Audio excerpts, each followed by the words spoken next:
Hola tout le monde, c'est Aladin et bienvenue dans la partie 2 de la construction de ma maison. Je sais que ça fait un moment que la partie 1 est sortie puisqu'elle est sortie en avril. Honnêtement, c'était vraiment le rush pour moi lors de ces derniers moments de construction. J'ai dû m'occuper de plein de choses et par conséquent, j'ai pas vraiment eu le temps de monter cette vidéo avant. Et d'ailleurs, vous allez remarquer tout au long de la vidéo, au début, je filme les artisans, du coup, c'est moi qui ai ma caméra avec mon stabilisateur, je peux faire des jolis plans. Et ensuite, c'est à mon tour de travailler et là, du coup, il n'y a plus de caméra, c'est filmé à l'arrache au téléphone. Mais j'espère quand même que la vidéo vous plaira.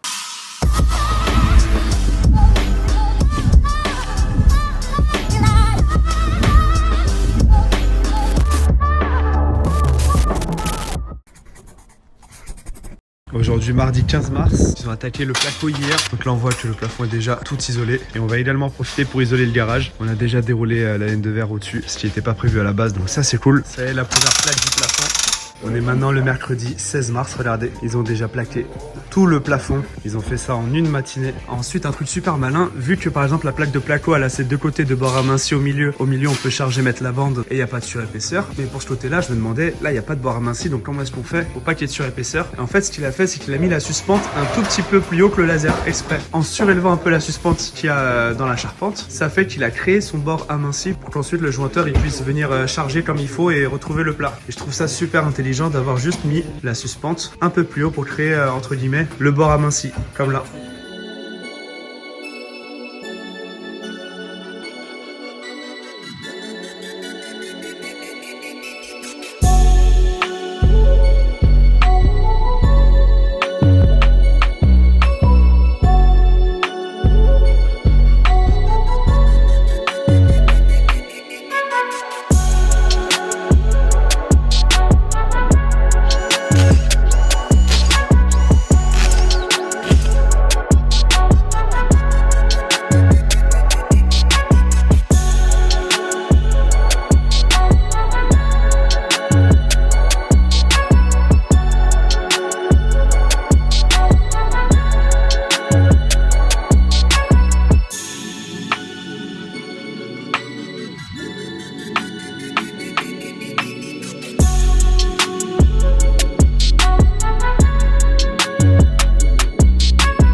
Aujourd'hui, jeudi 17 mars, c'est parti, on va passer toutes les gaines qu'il faut pour le home cinéma. C'est super pratique avec un laser en croix. Par exemple, je sais que mon enceinte Atmos avant droit, elle doit être à 2,50 m du mur du fond et elle doit être à 90 du mur de droite de la baie vitrée. Donc je place le laser, au-dessus ça me donne ma croix, je fais un repère et là je sais que j'ai mon enceinte Atmos. Si j'ai l'enceinte Atmos avant droite, l'Atmos avant gauche, l'Atmos arrière gauche, l'Atmos arrière droit. Ici, je vais faire une prise en attente ainsi qu'une grosse gaine de 40 pour faire passer un câble HDMI dans le cas où je voudrais mettre un vidéoprojecteur.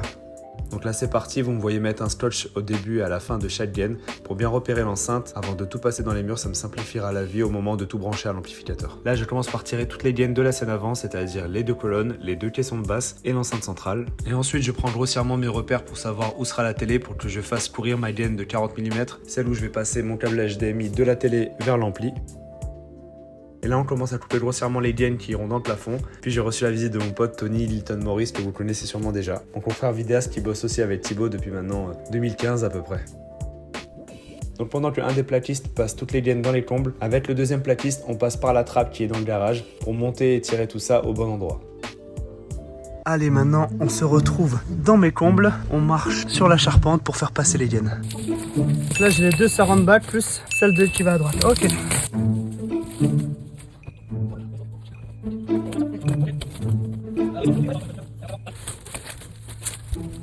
Atmos avant gauche. Atmos arrière droit. Du coup, tous les câbles sont passés avec la grosse gaine de 40 pour le câble HDMI et tout descend dans cette plaque. Trop cool. C'est satisfaisant à regarder. Voici du coup l'usine à gaz des gaines qu'on pourra retrouver derrière mon mur télé. Lundi 21 mars, le chantier continue. Donc ça y est, ils ont installé quasiment toutes les cloisons. On commence à bien voir les volumes. C'est cool de se balader dans sa future maison. Et j'ai eu la bonne surprise aussi de voir que ça y est, ils ont installé les gouttières. Donc là, on est en train d'installer la gaine pour la surround gauche qui va être elle coulée dans la chape. On a fait un petit repère ici. Là, il y aura une tige. Ce qui fait qu'ici, j'aurai une mini cloison pour pouvoir poser ma seringue gauche. Je sais pas encore comment je vais la faire. Est-ce que je vais la faire en placo? Je vais sûrement m'arrêter au niveau de la hauteur de ce mur-là. Pareil que la verrière. On va utiliser tout simplement des rails montants de placo. Et il a créé des petites pattes avec, qu'on vient spitter dans le sol. Bam, avec le couloir béton. Donc la première étape de l'installation de mon système de chauffage. C'est ce qu'on appelle un système ribot. Donc en fait, ici dans mon couloir nuit, je vais avoir un petit plafond qui sera décaissé. Mon chauffage sera ici dans le placard technique avec le ballon d'eau chaude. Et ensuite d'ici, il y aura 2 trappes qui donnent sur le salon. Une trappe ensuite par chambre. Hop, hop. Et hop. Concernant la salle de bain, évidemment, elle n'est pas chauffée avec mon chauffage, elle sera chauffée avec un sèche-serviette. On ne chauffe pas une pièce humide. Vous voyez ici qu'il y a des câbles d'alimentation qui partent dans chaque pièce puisqu'on peut contrôler après le thermostat de chaque pièce. On met ici le gros ribot. Le plaquiste, il vient, il ferme là. Il y aura ici ces plaques d'isolation à l'intérieur. Aujourd'hui, 1er avril, on attaque les joints. Donc là, aujourd'hui, ils vont poser quasiment toutes les bandes de la maison. Là, il est dans le dressing.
Quelle est cette sorcellerie là?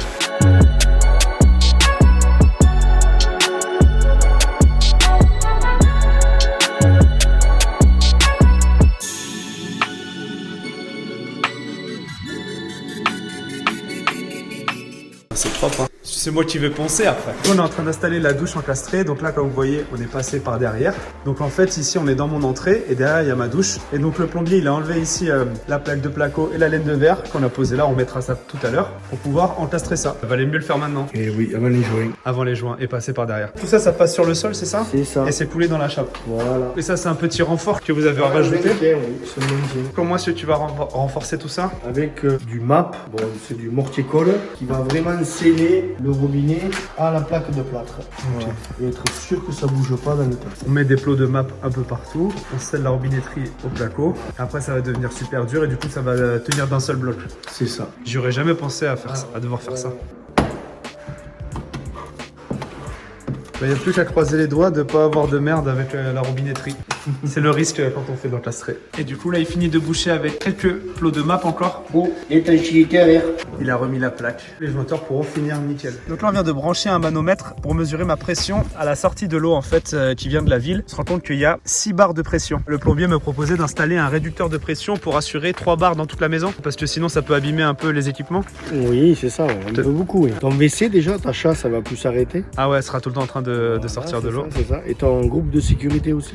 Le groupe de sécu du ballon d'eau chaude. Voilà, c'est ça, il va pas s'arrêter de couler. Déjà, voilà. C'est cool de savoir que j'ai de la pression qui vient de la ville. Donc là, ça y est, le plombier a installé toute la robinetterie encastrée. Et vous voyez du coup pourquoi on est passé par le couloir. Parce qu'en fait, on n'a pas touché à cette plaque. On a touché à l'autre plaque qu'il y avait derrière dans l'entrée. J'en ai profité pour demander au plombier de me tirer une ligne eau chaude, eau froide ainsi qu'une évacuation ici sur ma terrasse pour pouvoir faire une future cuisine d'été. Je sais pas encore si je vais la faire ici comme ça, tac, ou si je vais la faire contre ce mur. En tout cas, ça va être super pratique pour se laver les mains pendant le barbecue ou même après un jardinage, ce genre de choses. Je suis content d'y avoir pensé maintenant. Bon, c'est le plombier a installé toutes les tuyauteries. Donc, on a tout ce qu'il y a là. Ça part pour la salle de bain parentale, les toilettes. On a ce tuyau qui m'amène au tuyau d'arrosage extérieur. Aujourd'hui, jeudi 28 avril, ça y est, l'électricité commence avec les différentes prises des électroménagers. Ça, c'est pour l'îlot central. Une prise de 120 là. la prise pour la plaque en 32 ampères. Ils en profitent aussi pour passer les gaines dans lesquelles il y aura les RJ45. Donc les RJ45, j'ai demandé du câble Ethernet de catégorie 7 pour avoir un bon débit jusqu'au bout. Donc ici, comme vous pouvez voir, le câble est bien catégorie 7. Ça, c'est cool. J'ai fait installer des appliques murales ici sur les murs à l'extérieur. J'en ai fait installer 6 exactement, 2 de ce côté et 4 sur ce côté-là. Les autres côtés, je m'en fous un peu d'éclairer. Ça va donner une jolie façade. C'est quand même super propre. Comme aussi, j'ai passé tous les câbles ici, tout rassemblé. Ici, ils sont même passés sous la dalle pour ne pas créer de surépaisseur. Aujourd'hui, on est le 13 mai. Ça y est, ils ont coulé la chape. Donc, grosse étape en plus. On va attendre 2 jours avant de pouvoir marcher dessus. Petit aperçu de la chape qui a été faite avec cette machine-là. Aujourd'hui, 15 mai, on se retrouve sur le chantier rapidement juste pour ouvrir la baie vitrée, mes petites fenêtres dans la salle de bain pour créer un petit courant d'air pour laisser la chape sécher tranquillement. Allez, aujourd'hui, pose du support pour le WC suspendu. Donc, je suis parti sur du Geberit. À côté de ça, on est aussi en train de poser le receveur. Donc, c'est du 140 par 90 de chez Obad.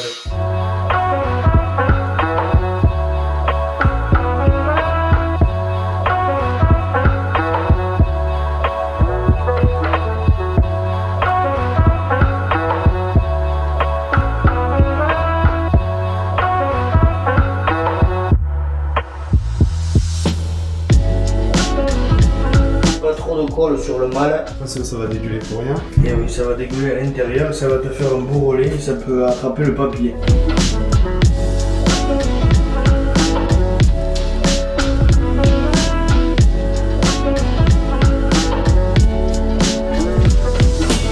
Ici, il y a un joint là. Le noir là, le caoutchouc noir. Et du coup, lui, il se colle pas. C'est ça.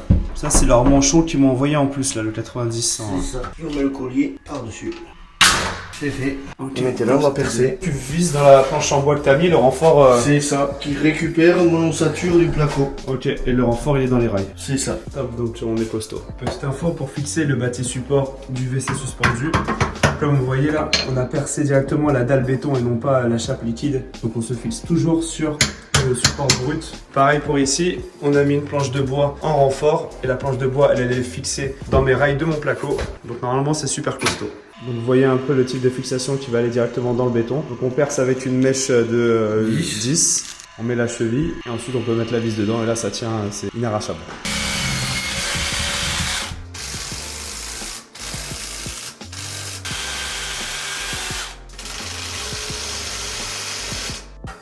Appelons l'inclinaison. L'aplomb, il est nickel. Maintenant, on passe le niveau sur l'inclinaison.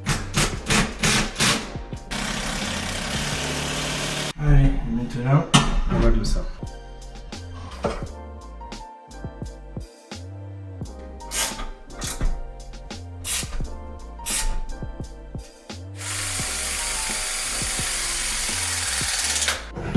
Donc ça c'est le raccord ici, de base pour l'arrivée d'eau. Voilà, le raccord est derrière. On raccorde le PER dessus. Il est abandonné quoi en fait. Il n'y a plus accès. Alors moi je fais pas ça, j'enlève le robinet. Je rentre mon PE à l'intérieur. Et je mets mon raccord à l'intérieur. Au moins je peux le visiter par la trappe du bouton. Si jamais vous faites vous-même le raccordement de votre WC, attention quand vous coupez vos gaines de PER, ça va être une pince spéciale. Pareil quand vous coupez le tuyau, ça va être ça, on coupe pas ça au cutter, surtout pas. Et on coupe droit. C'est ça. Donc ici, si j'ai coupé un biseau, ici j'ai un repère et j'en ai un autre de l'autre côté. Si j'ai coupé mon tuyau complètement à 45 degrés, ici je vais avoir mon point bleu qui va s'afficher, mais de l'autre côté, pas de l'autre côté. Et là je recule mon flexible dedans. Hop. Et je ramène surtout ma gaine à l'intérieur du WC. Quand tu vas tirer la chasse, quand ça va prendre de l'eau, il n'y a pas ce phénomène tu sais, de cisaillement. Tu risquerais d'abîmer le PER. Voilà. Nous, c'est les premières tiges qu'il faut qu'on mette. Tu vois, il y a 2 accès ici.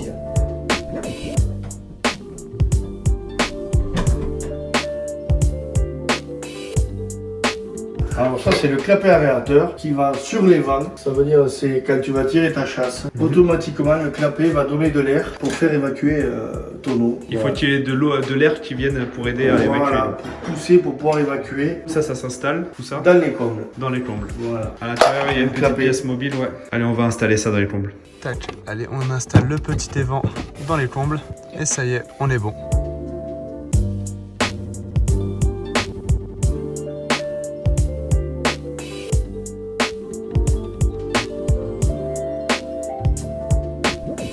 Petit joint de silicone tout autour du receveur.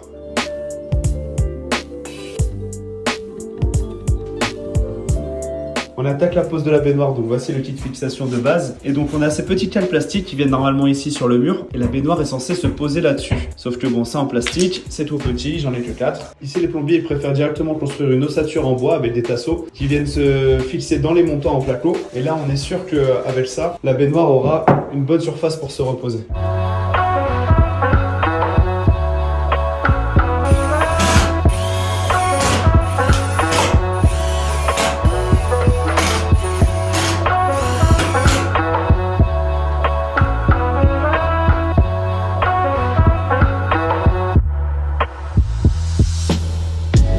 Un jour avant, un jour après.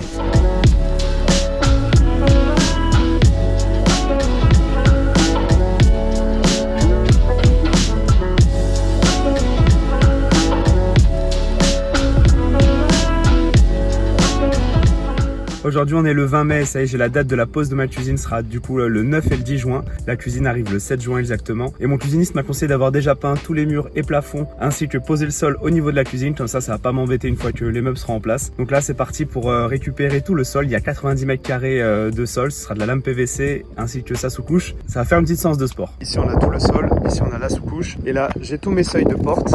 Malheureusement avec son Manitou il pouvait pas charger directement dans la benne du pick-up, donc va falloir faire ça à la main, c'est pas grave. Allez let's go.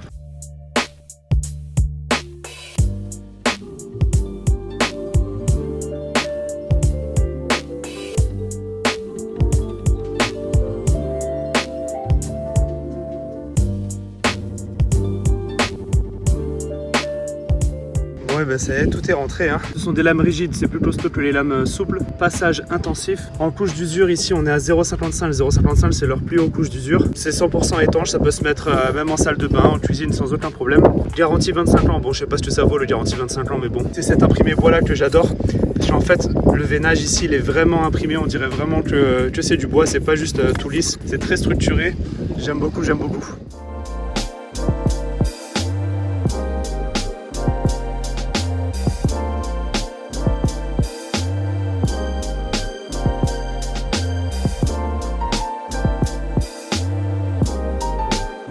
Allez, aujourd'hui on va récupérer le travertin. Donc là on a 27 mètres carrés de travertin 40 par 60 en coloris mixte.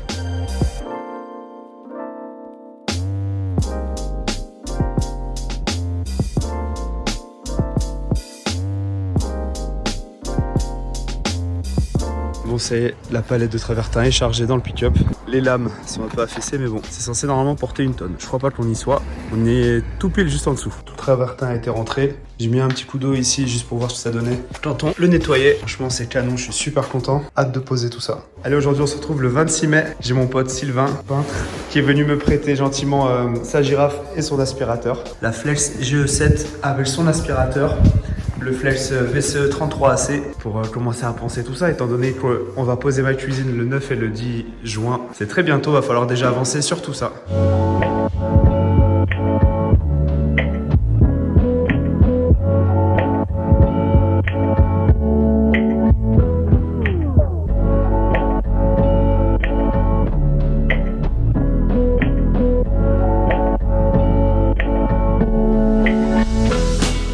Bon, ça y est, toute la maison a été poncée avec la girafe. Il ne reste plus qu'à faire quelques retouches d'enduit et le ponçage à la main. En tout cas, merci encore à mon pote Sylvain, le peintre, de m'avoir prêté cette super girafe et son aspi. Il n'y a pas à dire, ça fait un super boulot. Donc là, j'ai pris un petit peu de temps pour tout nettoyer. J'ai même passé un petit coup de chiffon pour lui rendre au moins aussi propre qu'il me l'a donné. Donc pensez-y, hein, si on vous prête du matos, ne rendez pas ça dégueulasse, c'est la moindre des choses.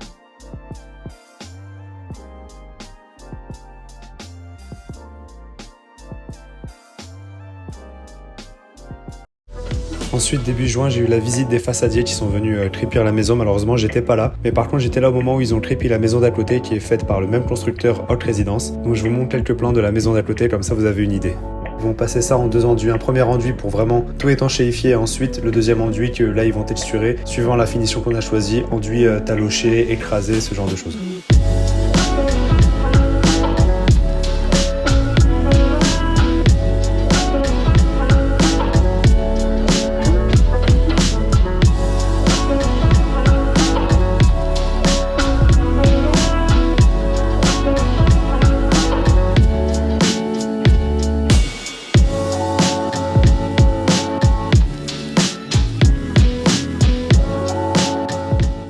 se retrouve le 3 juin maintenant. Ça y est, les façadiers ont fini le crépi. C'est super beau, je trouve. Donc là, ça fait très moderne. Et là, j'ai mon pote Sylvain qui a été super gentil, qui m'avait prêté sa girafe, qui me fournit également la peinture. Donc la peinture Oléomat, ça c'est le blanc plafond. Avec une huile chaude à l'intérieur. Ah ouais?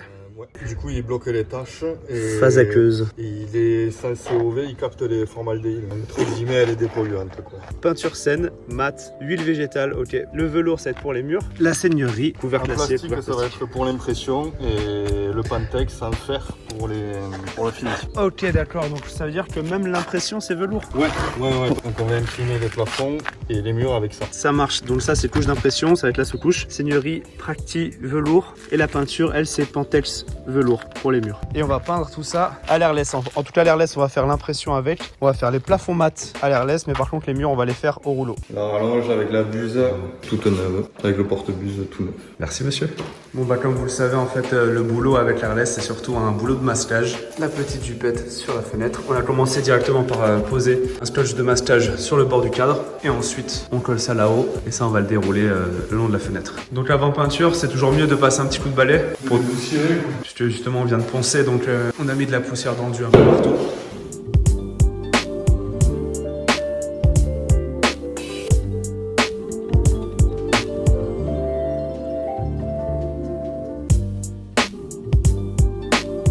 Allez, on continue aujourd'hui. On peint les plafonds à l'airless. Pendant ce temps-là, j'ai ma pote Julie qui est en train de faire tous les angles à l'enduit. Elle fait les dernières petites retouches. Donc c'est super cool, ça va avancer grave. Demain aussi encore, je vais avoir deux potes qui vont venir me filer un coup de main. Donc ça, c'est cool.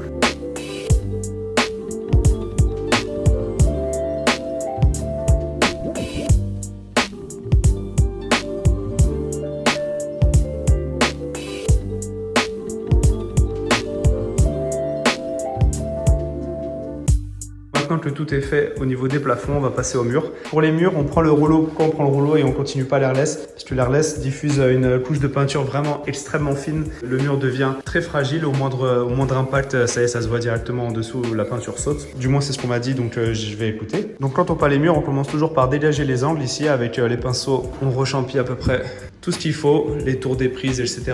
Le tour des tuyauteries, tout ce qui va nous gêner pour passer le rouleau et ensuite seulement on passe le rouleau. Et ce qui est cool, c'est que vu que j'ai dégagé des angles tout à l'heure, mon rouleau, j'ai pas besoin de l'amener jusqu'en bas. Pareil pour en haut, j'ai pas besoin d'aller jusqu'en haut, étant donné que c'est déjà dégagé. De toute façon, en bas, il y aura les places. Aujourd'hui, j'ai du renfort. J'ai mes amis qui sont venus m'aider à finir rapidement la peinture parce que demain, il y a la cuisine qui arrive, il faut que je pose le sol. Alors qu'ils sont tous morts. Eux deux en festival tout week-end, elle en boîte hier. Lui en pool party, plus after toute la nuit. Personne n'a dormi, tout le monde est mort. Mais ils sont là, ils sont vaillants.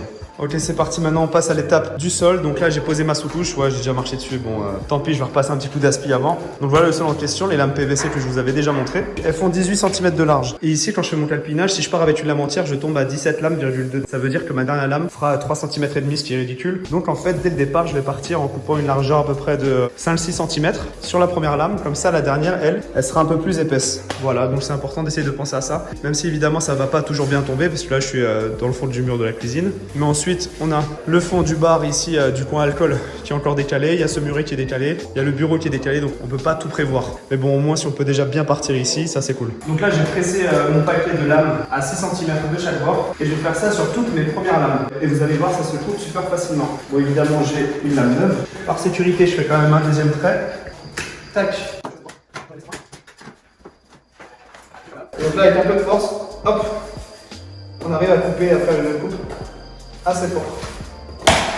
Je vais me servir de cette chute pour l'utiliser en cale de dilatation. Donc je vais couper plusieurs morceaux, clac clac clac, et je vais m'en servir comme cale. Et donc mon premier départ, il sera ici, avec comme je vous ai dit, un jeu de dilatation. Pour la prochaine lame, je pensais que j'allais pouvoir passer sous la baie vitrée. Malheureusement, je peux pas. Du coup, je dois couper ce petit décoché ici que j'ai tracé juste là. Et ça, je vais le faire à la scie sauteuse. Bon, je suis super content. Je viens de couper à la scie sauteuse. Regardez, il y a 0 éclat. La finition est nickel. Et pourtant, j'ai pas du tout mis la lame à l'envers. J'ai coupé dans le sens normal. Et pourtant, ça me fait une super finition. Donc, c'est top. Bon, la pause se passe plutôt bien. Là, on arrive sur l'îlot. Est-ce que vous la sentez, la coupe relou à faire? Allez, on va réfléchir à tout ça. Je récupère après. Du coup, voilà ce que ça donne, les coupes. Ici, je me suis fait un petit tour là. Ici, j'ai fait le tour de l'évacuation du vide sanitaire, aussi proprement que j'ai pu faire. Et là aussi pour l'arrivée électrique.